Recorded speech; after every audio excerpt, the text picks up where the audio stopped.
Hello guys, welcome back to my YouTube channel in new latest topics. So ನಾನು ಈ ದಿನ BComನ 6th ಸೆಮಿಸ್ಟರ್ನ ವಿದ್ಯಾರ್ಥಿಗಳಿಗೆ ತುಂಬ ಯೂಸ್ಫುಲ್ ಆಗಿರೋ ವಿಡಿಯೋ ಜೊತೆ ಬಂದಿದ್ದೀನಿ. ಅದೇನಪ್ಪ ಅಂತ ಅಂದರೆ ನಿಮ್ಗೆ ಆಲ್ರೆಡಿ ಗೊತ್ತಿರುತ್ತೆ, ITR ಅಂದರೆ ಇನ್ಕಮ್ ಟ್ಯಾಕ್ಸ್ ರಿಟರ್ನ್ ಫೈಲ್ ಯಾವ ಥರ ಮಾಡ್ತೀವಿ.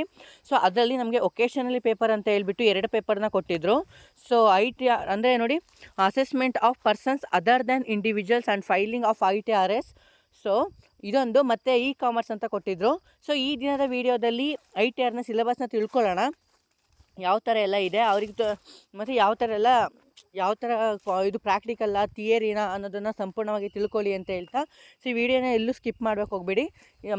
ಸ್ಕಿಪ್ ಮಾಡೋಕ್ಕೆ ಹೋಗಬೇಡಿ. ನಿಮ್ಮ ಫ್ರೆಂಡ್ಗಳಿಗೂ ಈ ವಿಡಿಯೋ ಶೇರ್ ಮಾಡಿ. ಏನೆಲ್ಲ ಸಿಲೆಬಸ್ ಇದೆ ಈ ITRನ ಬಗ್ಗೆ ತಿಳ್ಕೊಳ್ಳೋಣ ಬನ್ನಿ. ಸೊ ನೋಡಿ ಗೈಸ್, ಮೊದಲನೇದಾಗಿ assessment of persons other than individuals and filing of ITRs ಅಂತ ನೋಡೋದಾದರೆ, ಸೊ ಅಂದರೆ ಇದು ಟೋಟಲಿ ನಮ್ಮ ಇನ್ಕಮ್ ಟ್ಯಾಕ್ಸಲ್ಲಿ ಏನು 5 ಹೆಡ್ ಇದಾವಲ್ಲ, ಸೊ ಸ್ಯಾಲ್ರಿ ಆಗಿರ್ಬೋದು, ಹೌಸ್ ಪ್ರಾಪರ್ಟಿ ಆಗಿರ್ಬೋದು, ಕ್ಯಾಪಿಟಲ್ ಗೇನ್ಸ್ ಆಗಿರ್ಬೋದು, ಬಿಸ್ನೆಸ್ ಪ್ರೊಫೆಷನ್ಸ್ ಆಗಿರ್ಬೋದು, ಅದರ್ ಸೋರ್ಸ್ ಏನಾಗಿದೆ, ಅದರ್ ಸೋರ್ಸ್ ಇನ್ಕಮ್ ಅಂತ ಏನೆಲ್ಲ ಬರುತ್ತೆ, ಸೊ ಅದು ಅಂದರೆ ಇನ್ಕಮ್ ಟ್ಯಾಕ್ಸ್.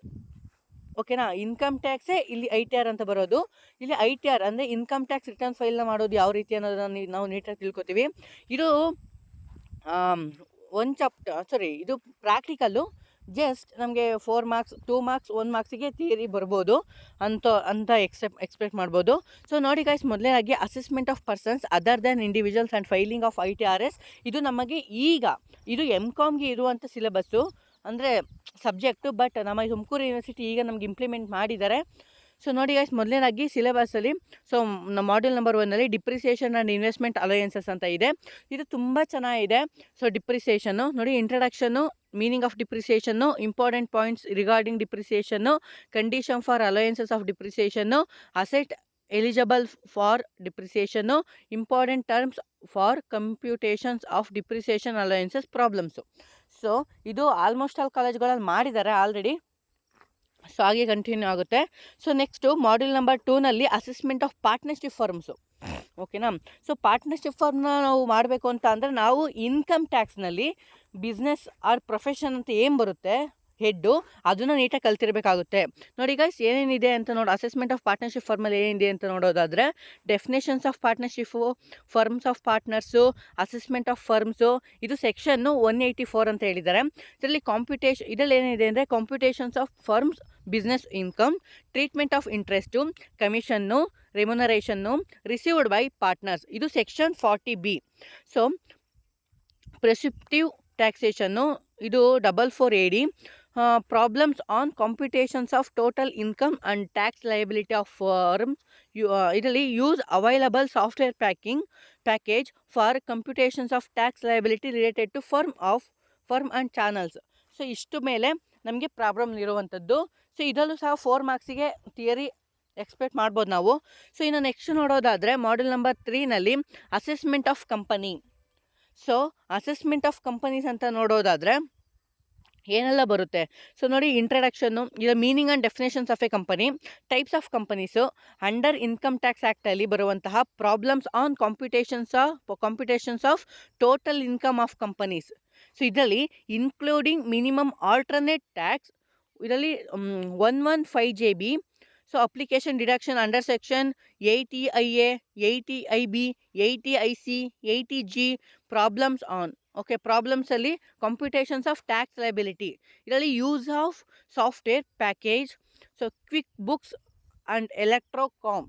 ಸೊ ಇದ್ರ ಮೇಲೆ ಸೊ ನಮಗೆ ಪ್ರಾಬ್ಲಮ್ ಇರುವಂಥದ್ದು. ಇದು ಕಂಪ್ಲೀಟ್ಲಿ ಪ್ರಾಬ್ಲಮ್ ಅಂತ ಅಂದ್ರೂ, ಅಂದರೆ ಕಂಪ್ಲೀಟ್ಲಿ ಪ್ರಾಕ್ಟಿಕಲ್ ಅಂತ ಅಂದ್ರೂ ನಮಗೆ 2 ಮಾರ್ಕ್ಸ್ 4 ಮಾರ್ಕ್ಸಿಗೆ ನಾವು ಥಿಯರಿ ಎಕ್ಸ್ಪೆಕ್ಟ್ ಮಾಡ್ಬೋದು. ಯಾಕಪ್ಪ ಅಂತ ಅಂದರೆ, ಸೊ ಮೀನಿಂಗ್ ಆಗಿರ್ಬೋದು, ಡೆಫಿನೇಷನ್ಸ್ ಆಗಿರ್ಬೋದು, ಇವೆಲ್ಲ 2 ಮಾರ್ಕ್ಸಿಗೆ ಕೇಳಿದ್ರು ನಮಗೆ ಬೆನಿಫಿಟ್ಸು, ಅಡ್ವಾಂಟೇಜಸ್ಸು, ಡಿಸ್ಅಡ್ವಾಂಟೇಜಸ್ ಆಲ್ಮೋಸ್ಟ್ ಕೇಳ್ತಾರೆ.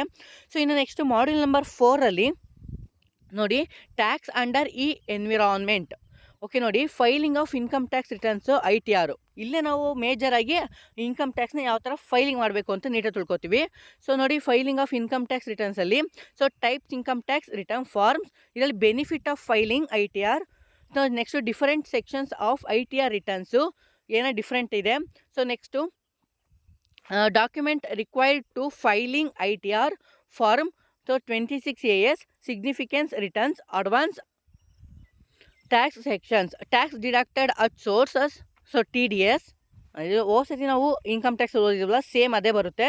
Next online payment of tax, ಇದು problems on advance tax of ITR.